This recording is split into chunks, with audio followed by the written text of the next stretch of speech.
এটা পুরাই তো লেবুর বাগান। এখানে কত শত লেবু আছে?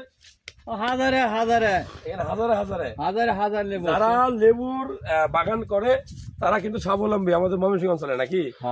আপনারা যারা লেবু খান তা এই জন্যই আমাদের এই এলাকার মানুষ এত লেবু চাষ করে। লেবু যারা না খান, যারা বুঝেন না, মনে রাখবেন লেবু আপনি কেন খাবেন, এই একটা লেবু আপনার শরীরটাকে ডিটক্স করতে পারে। ডিটক্স, আপনার শরীরে কোনো জীবাণু থাকলে সেটাকে ধ্বংস করবে ডিটক্স।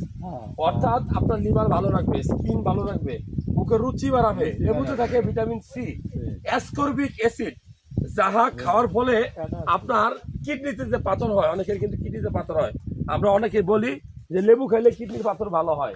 আসলে লেবু খাইলে কিডনির পাথর ভালো হয় কিনা জানি না, তবে লেবু যদি আপনি নিয়মিত খান তাহলে আপনার কিডনিতে পাথর তৈরি হবে কম। আর লেবুর চামড়াও কিন্তু আমরা খাই, ভিটামিন বেশি, লেবুর চামড়াতে বেশি ভিটামিন সি থাকে। পেটের ভিতরে গেলে আপনার সির কৃমি আছে না, কৃমি ধ্বংস হয়ে যাবে, নষ্ট হয়ে যাবে।